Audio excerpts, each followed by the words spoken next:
É uma alegria passar essa manhã de domingo com todos, refletindo sobre essas luzes da doutrina espírita. Hoje nós vamos falar de um tema muito difícil, falar das aflições. E por que eu considero difícil falar desse tema? É porque precisamos tomar um cuidado muito grande para não banalizar a dor do semelhante. Muitas pessoas no mundo hoje enfrentam dores visíveis, dores fruto de calamidades, dores que são fruto de desafios concretos e objetivos, e não podemos também desconsiderar as dores da alma, dores invisíveis que parecem não ter uma causa, que parecem não ter uma relação direta com a vida da pessoa. De qualquer maneira, toda dor precisa ser considerada, toda dor precisa ser acolhida.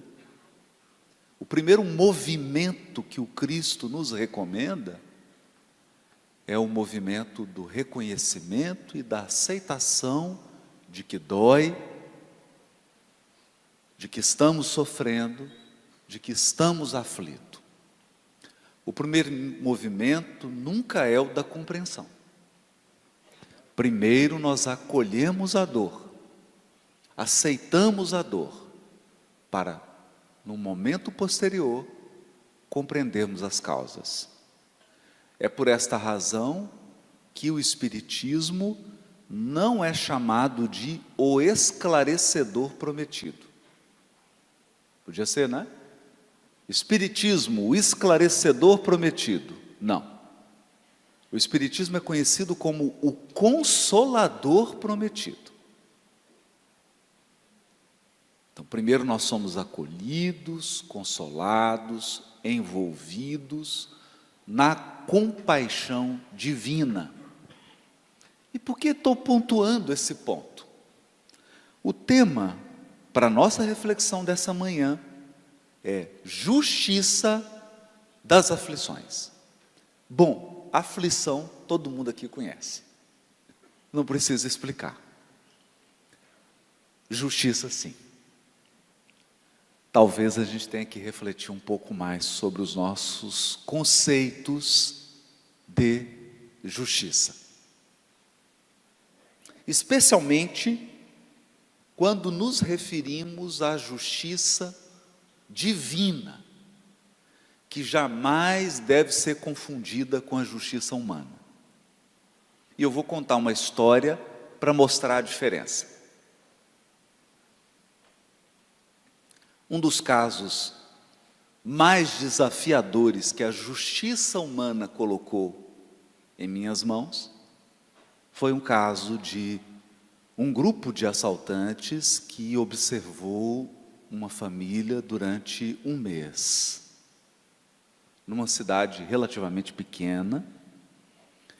Durante um mês eles examinaram a rotina do pai de família, a rotina dessa mãe de família, um casal que tinha uma filha de 4 anos de idade, e descobriram o horário que o pai saía para trabalhar, descobriram que essa mãe não estava trabalhando, porque com a criança pequena ela precisava cuidar de uma série de afazeres, então ela ficava em casa com a criança, e o marido saía em determinado horário e voltava em determinado horário.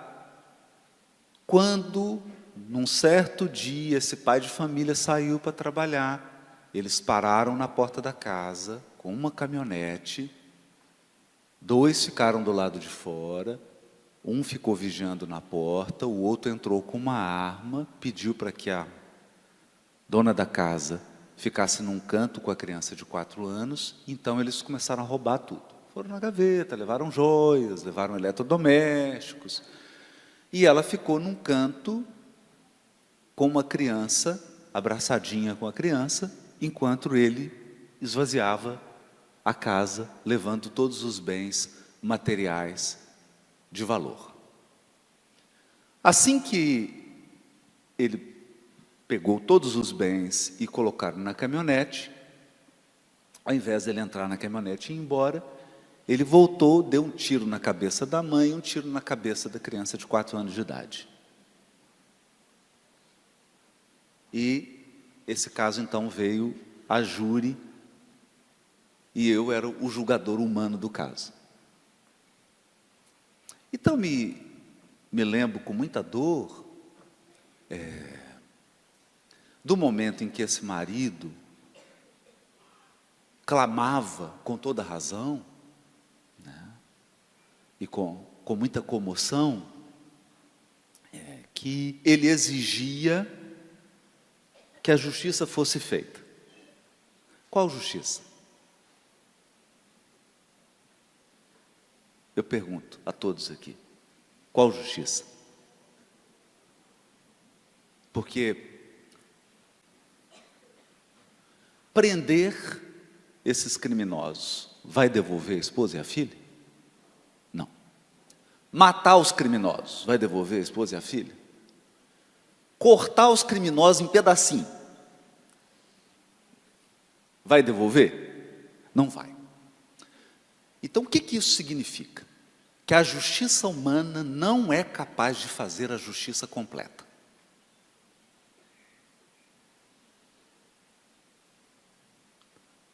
A justiça humana não tem poderes para concretizar a justiça absoluta. Então esse é o primeiro ponto que nós temos que refletir. A justiça humana é justiça paliativa. Então, nesse caso, o julgamento foi conduzido com toda a responsabilidade, com todo o rigor. As pessoas foram presas, por quê? Porque essas pessoas precisam ser isoladas socialmente, porque se elas não forem isoladas socialmente, elas vão continuar assassinando outras famílias. Mas isso fez justiça ao caso? Devolveu a criança? Devolveu a esposa? Não. Não. Então, nós temos que compreender os limites da justiça humana. E esse é o primeiro deles. Mesmo que você coloque um anjo, com os recursos da justiça humana, ele não consegue realizar a justiça integral, a justiça perfeita. Porque a justiça perfeita é aquela que repara todo o mal. Todo o mal. Ela só é perfeita se ela reparar integralmente o mal. Esse é o primeiro ponto. Segundo ponto, e eu prometo, essa é a única notícia ruim que eu vou dar hoje. Todos aqui estão encarnados num mundo de expiação e provas. Então isso significa que você está num mundo cujos habitantes são espíritos imperfeitos, terceira ordem da escala espírita. Terceira ordem. Depois, leiam com calma, a partir da questão 100 do Livro dos Espíritos, porque os espíritos imperfeitos têm 10 classes. 10 classes. Né? Porque são características marcantes da imperfeição humana. 10 classes. E o mundo está povoado dessas classes. Como espíritos imperfeitos podem realizar um trabalho perfeito?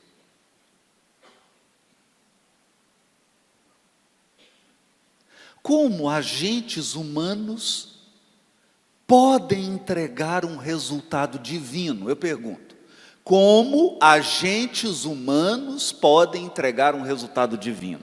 Ora, se nós temos espíritos imperfeitos que são agentes humanos, por que depositarmos fé absoluta nesses seres imperfeitos?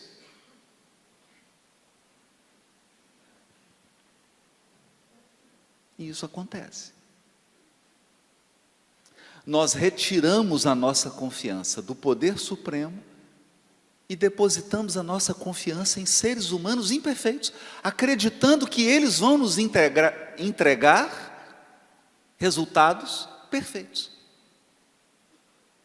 Um ser humano imperfeito vai te entregar resultados perfeitos. Essas são as limitações. Essas são as limitações da justiça humana. A justiça humana evolui com os homens. Homens aqui no sentido de espécie humana. A justiça humana evolui com os seres humanos. Aos poucos, e se você pensa que a justiça humana não evoluiu, abra um livro de história e estude como era 4.000 anos atrás. A justiça humana está evoluindo, as leis humanas estão evoluindo. Falta quanto? Falta um pouquinho. É pouco. Os mundos são divididos na seguinte ordem: mundos primitivos, que são aqueles em que não há seres humanos ainda habitando eles, esses são os mundos primitivos. Depois, mundos de expiação e prova, onde todo mundo que não sabe usar livre-arbítrio tem livre-arbítrio.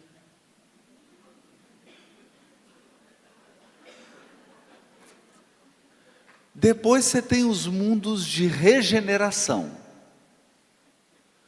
Mundo de regeneração, na linguagem de Allan Kardec, abre aspas, são mundos de convalescença. É o pessoal que está saindo da UTI. Então, ainda tem o que expiar, mas descansam das provas e expiações. Então, é uma turma que já está pedindo para suspender o livre-arbítrio. Fala, suspende um pouco. Tira esse negócio de mim que eu não sei usar. E já começa a ir mais devagar. Depois tem os mundos ditosos. Mundos ditosos onde há um predomínio do bem. Tem o pessoal que já, você chama assim, escuta, o que você tem para fazer hoje? Não, estou com a agenda livre. Vão fazer o mal? Vão? Não. Cansei. Então, é um predomínio do bem, porque os espíritos já entenderam que é melhor semear no bem, ainda que chorando, do que semear no mal, mesmo que você esteja sorrindo. E depois nós temos os mundos celestes. Então, as últimas encarnações se dão nos mundos ditosos. Porque só não há encarnação nos mundos celestes. Morada dos puros. 112 do Livro dos Espíritos.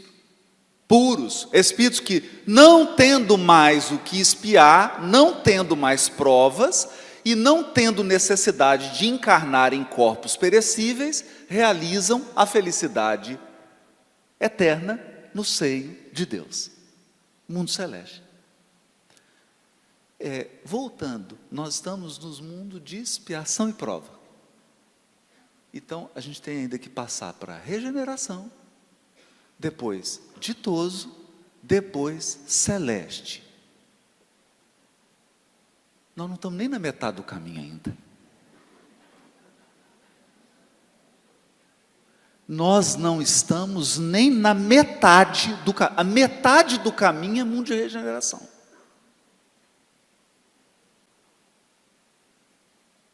Então, você perguntar assim, quanto que tem que progredir a justiça humana? 70%. Mais da metade. Então, vamos com calma. Ajustemos as nossas expectativas. Porque o que eu percebo? Principalmente o espírita. O espírita vive num mundo de expiação e prova com expectativas de mundo celeste. Então, por exemplo, ele quer casar e acha que casou com o espírito puro. Ele tem certeza. Até completar 7 anos de casamento. E entender, depois de 7 anos de casamento, que tem que perdoar 70 vezes 7. Né? Então, nós temos que ajustar nossas expectativas. Mas para falar de justiça das aflições, eu não posso pensar na justiça de seres humanos. Eu tenho que pensar na justiça da inteligência suprema. E aí eu gostaria de propor a nossa leitura da questão 879 de O Livro dos Espíritos. Kardec pergunta assim: qual seria o caráter do homem aqui no sentido de ser humano, qual seria o caráter do ser humano que praticasse a justiça em toda a sua pureza?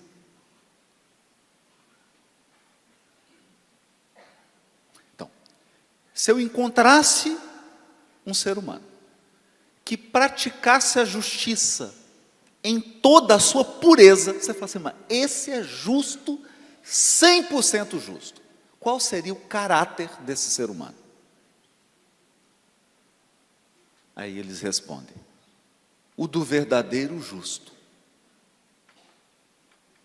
O caráter do verdadeiro justo. Agora, vírgula. A exemplo de Jesus. Porquanto praticaria também o amor do próximo e a caridade, sem os quais não há verdadeira justiça. Então, se a sua justiça não tiver amor, não é a verdadeira justiça. Se a sua justiça não tiver caridade, não é a verdadeira justiça. Por quê? Porque a última lei moral é lei de justiça, vírgula, de amor e caridade. Gente, a conjunção e é soma.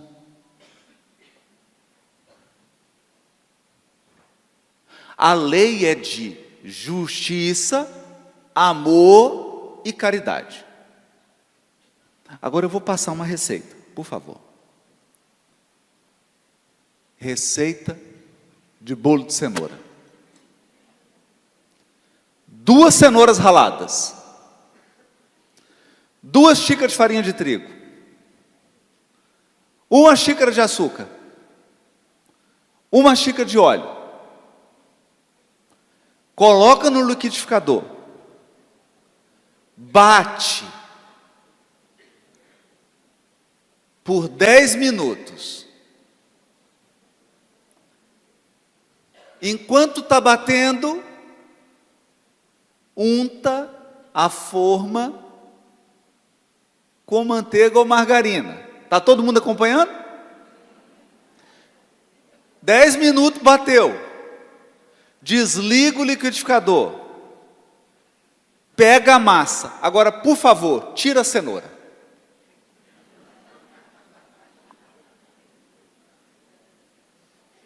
Vocês não entenderam? Cadê o Éder? Você consegue tirar, querido? Depois de bater?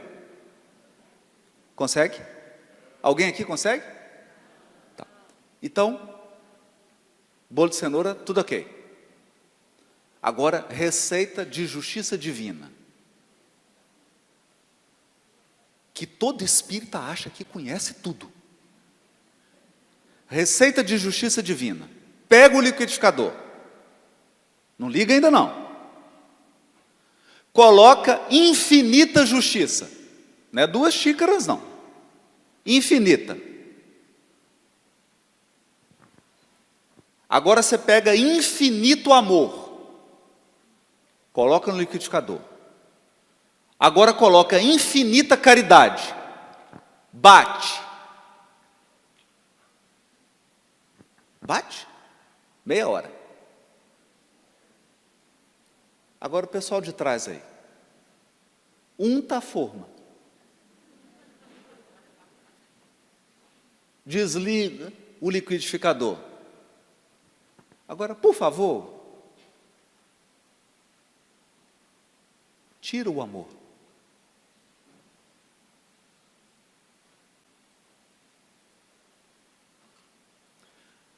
A turma que conseguiu tirar a cenoura, por favor, ajuda a outra turma. Compreenderam? Então, por que você está tentando separar da justiça divina o amor? Por que quando você está passando por uma expiação, você está tentando perguntar se isso é justiça, se é amor ou se é caridade? Quando você está expiando, Deus está sendo amoroso, caridoso ou justo? Hã? Pegadinha. Estou pedindo para você tirar a cenoura. Perceberam? Perceberam? Não há distinção. A lei é de justiça, amor e caridade. Você está separando por quê? Deus já bateu no liquidificador.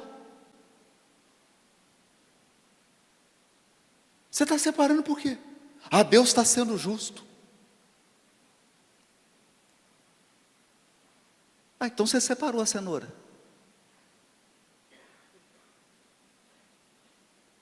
Perceberam, gente? Então, quando nós falamos em justiça das aflições, nós estamos falando de justiça infinita, amor infinito, caridade infinita.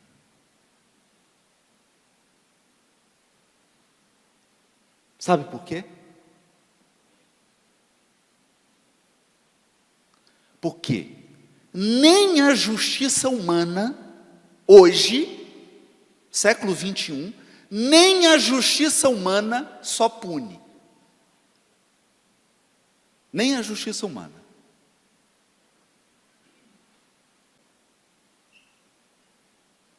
Já passamos isso. Nós já passamos há mais de 1000 anos. Antigamente, você está achando que a justiça hoje está imperfeita? Eu vou te contar como é que era o método de apuração de culpa.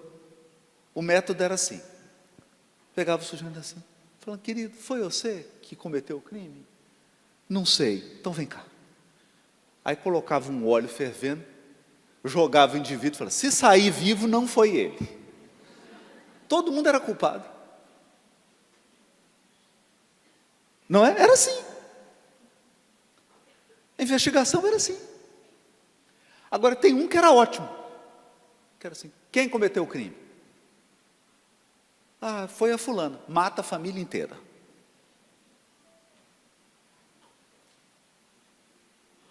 Esse nós não superamos ainda. Esse método a gente não superou ainda. Sabe por quê?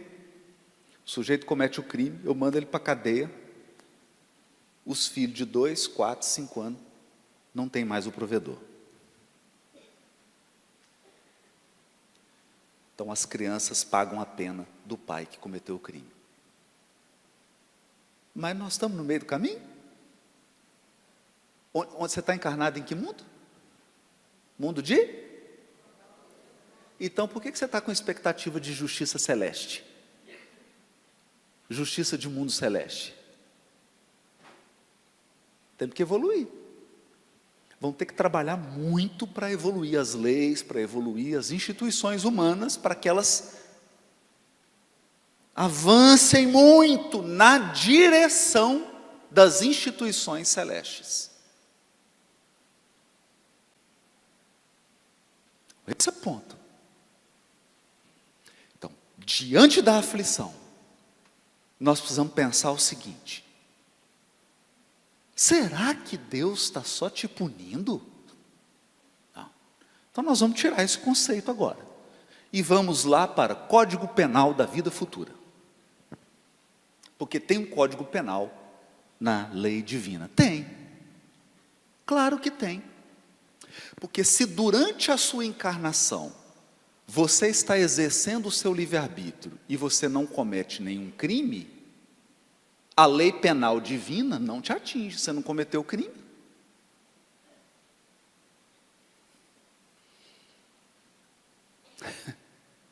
Perceberam? Então, eu casei, recebi minha esposa, não matei ela.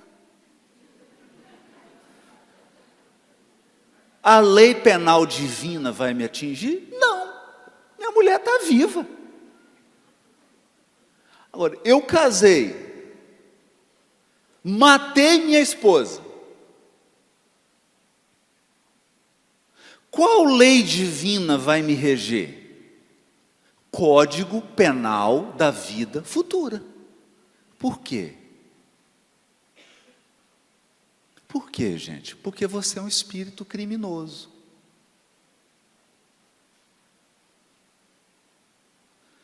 Nossa, Haroldo, como é que você fala isso numa palestra espírita? É? Chico Xavier pergunta para Emmanuel. Até a Siri ficou doida aqui, já pôs a foto do Chico no relógio. O Chico perguntou: Emmanuel, o que é um criminoso?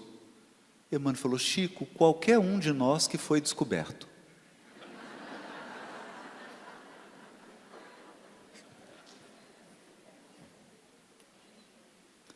Porque hoje você pode falar assim: não matei ninguém nessa vida, né? Não envenenei ninguém. Olha, gente, não brinca com lembrança de vida passada. Não brinca com isso, que você vai ter um golpe na sua autoestima. Cuidado. Cuidado. Então, no Código Penal da Vida Futura, Kardec nos ensina que a justiça, amor e caridade, porque a lei é de justiça, amor e caridade, bateu no liquidificador, não separa mais. Ela usa de 3 componentes para realizar a justiça. 3 componentes: arrependimento, reparação do mal, expiação. Oh, mas eu achei que era só expiação. Não. O livro O Céu e o Inferno. O Céu e o Inferno. Item: Código Penal da Vida Futura. 3 elementos estão presentes na lei de justiça, amor e caridade. Justiça, amor e caridade. Alguém aqui já leu o Livro dos Espíritos em hebraico? Não. Em hebraico seria mais fácil. Porque ao invés de você escrever assim, ó, lei de justiça, vírgula, de amor e caridade, o título seria Torá Tzedaká. Porque lei em hebraico é Torá. Tzedaká é justiça, amor e caridade. É uma palavra só. Torá Tzedaká. O justo, no Velho Testamento, é quem exerce justiça, amor e caridade. Por isso que a terra só conheceu até hoje um justo. Só um. Jesus Cristo.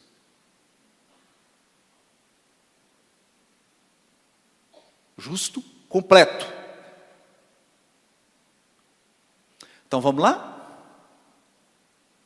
Arrependimento, reparação e expiação. Então é o seguinte: você é livre para se relacionar com quem você quiser, do jeito que você quiser, desde que você não faça nenhum mal à pessoa que você está se relacionando com ela.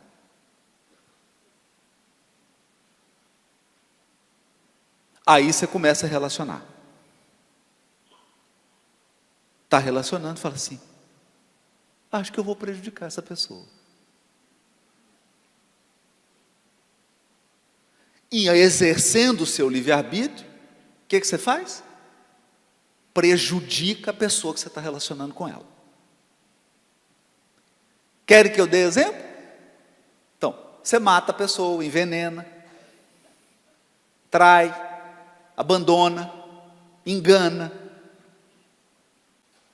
Por quê? Você tem livre-arbítrio. Você estava meio sem o que fazer. Estou à toa mesmo, né, Assis? Deixa eu prejudicar essa pessoa que está unida comigo, né? É assim que funciona, gente. Então, qual a primeira coisa que a lei de justiça, amor e caridade precisa fazer? Te educar. Educar de que o uso que você fez do livre-arbítrio foi errado. Você não usou bem o livre-arbítrio. Porque senão, o que você faz? Troca de companhia e arruma outra pessoa para você prejudicar. Não é? Então, o primeiro elemento da lei de justiça, amor e caridade é arrependimento, mas eu não gosto muito dessa palavra em português. Eu gosto mais da palavra que está na Bíblia hebraica e no Novo Testamento. A palavra que está lá é techuvá. Porque o que a gente aprendeu é o seguinte: o sujeito está lá na extremoção. Na hora que você está morrendo, todo mundo é espírito puro. Aí você vai fazer: você arrepende? Arrependo de tudo. Arrependo de tudo que você roubou. Arrependo de quem você matou. Arrependo demais. Arrepende. Aí a gente acha que arrependimento é: ai, arrependi. Não. A palavra em hebraico é techuvá. Techuvá é voltar para o caminho reto.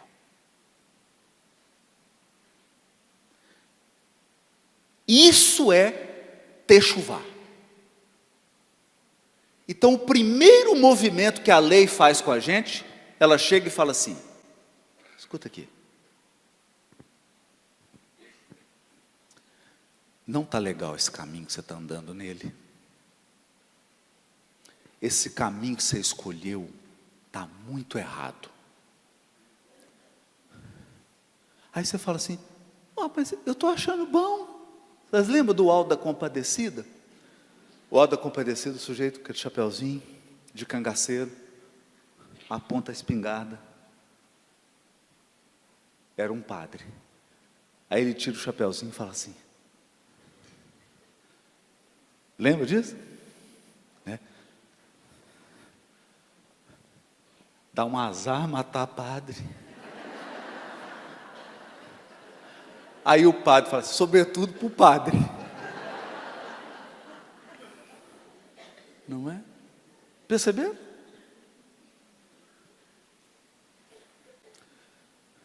De que lado da espingarda você está? Da que puxa o gatilho ou da que recebe a bala?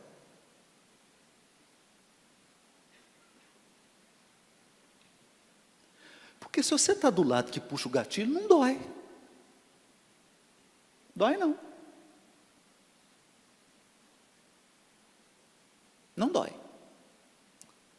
Então, o primeiro movimento da lei de justiça, amor e caridade, ou tzedakah, é techuvá. Techuvá é voltar para o caminho, corrigir o desvio.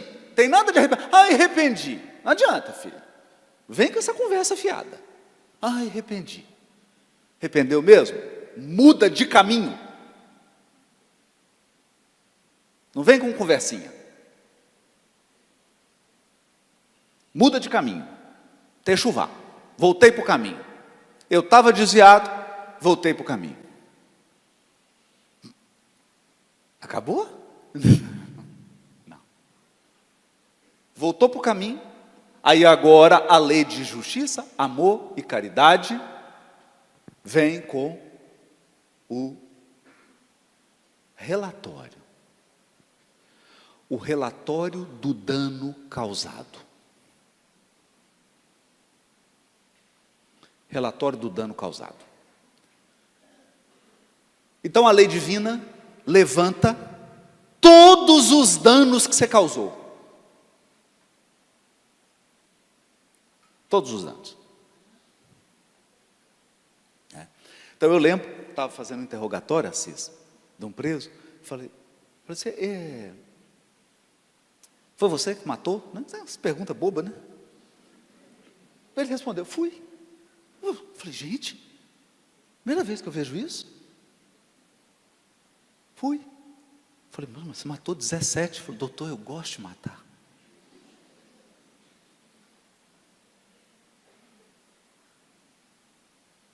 Esse não fez o techuvá ainda. Entendeu? Não voltou para o caminho. O que ele não sabe é que além de voltar para o caminho, que é o arrependimento, né? É techuvá, é voltar para o caminho certo. Não é só churumela.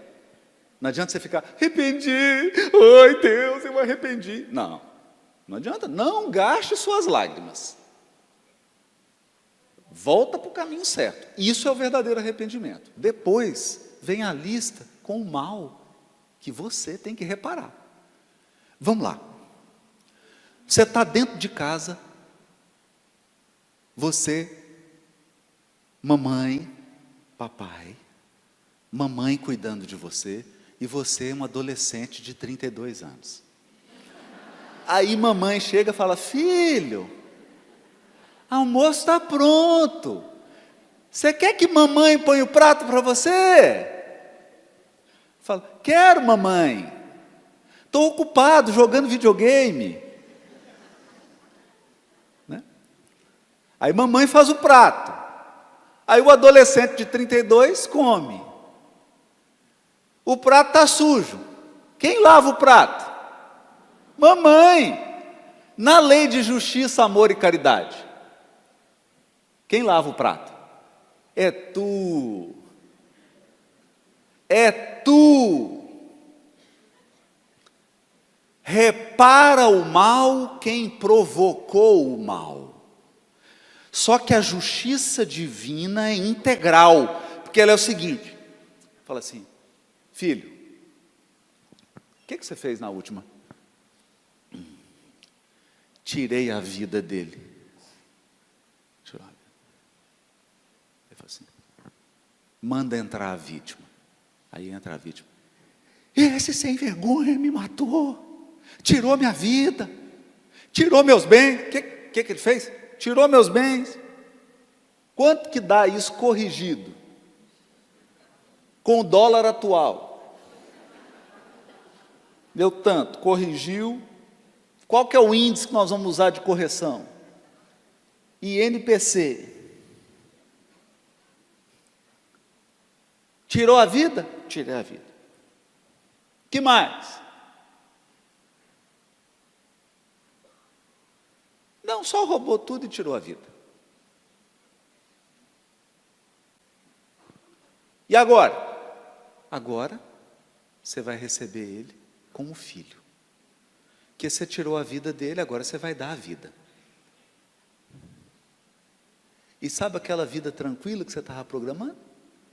Aquela encarnação? Você ia viajar, passear. Agora, todo o seu dinheirinho vai ser para ele.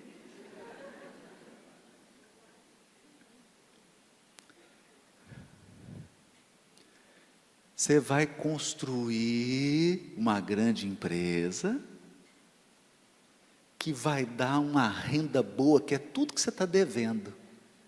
E com 30 anos você vai desencarnar, o filho vai herdar. Você vai devolver tudo que você tirou.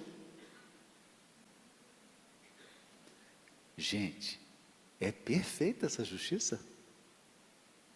Aí, quando chega a hora do sujeito desencarnar, ele vem na casa espírita e fala: me explica a justiça das aflições.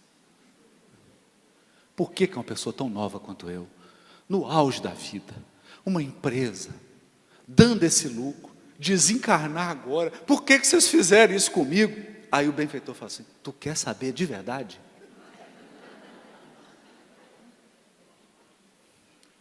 Tu quer saber? Quero. Então vem cá. Sabe esse filho aqui? É esse aqui. Você fala: nossa, meu Deus. Gente, vocês não contaram isso para os outros não, né? É só eu que estou sabendo isso, né? Não. Só entre nós. Nós não vamos contar nem para ele, nem para o filho.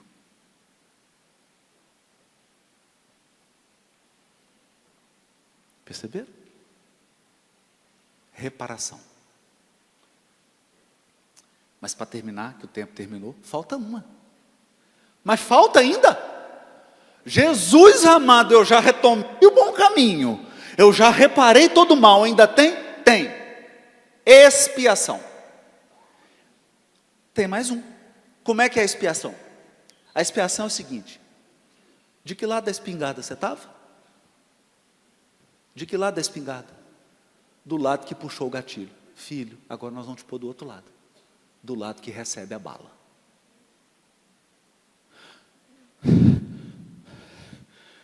Mas precisa mesmo? Precisa, filho. Porque a gente está percebendo aqui que você é um expert em puxar gatilho. Agora você tem que treinar a receber bala. Não é? Então, por exemplo, a pessoa fica expert em trair o cônjuge. Agora tem que ter a experiência de ser traído. Ora.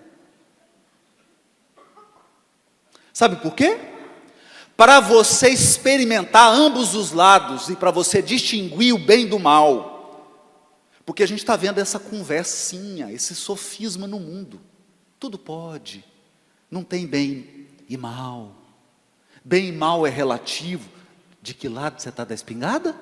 Geralmente quem está com essa conversinha está com o lado do que puxa o gatilho. Porque você distingue o bem do mal quando você sofre o mal. Você distingue a injustiça quando a injustiça é com você.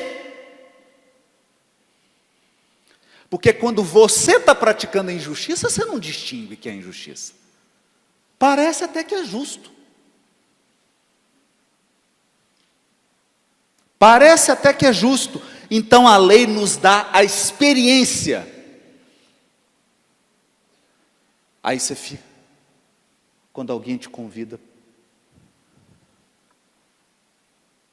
no final do expediente, você fala assim: nossa, estou com a sede, vamos tomar alguma coisa? Aí a pessoa: de quem? Você fala assim: de ninguém. Esse negócio de tomar coisa dos outros é horrível. Não quero. Então, para a gente abrir para as perguntas, Quincas Veloso, nasceu em Monte Carmelo, trabalhava em Uberaba com o Chico. De manhã entraram no escritório de contabilidade dele, levaram tudo. Não só levaram tudo, como destruíram o escritório. Depredaram. Aí ele chegou, tudo depredado. De noite era reunião com o Chico. Aí ele chega assim, né? O que o Chico fez? Abraçou, deu a mão, para fazer a tarefa, só consolando, só acolhendo. Perguntou: o que foi, meu filho? Aconteceu alguma coisa? Ah, Chico, aconteceu isso, isso, isso. Contou a história. O Chico ficou em silêncio, mais 5 minutos. De repente o Chico vira para ele e fala assim: Oh, Quincas, é tão bom devolver.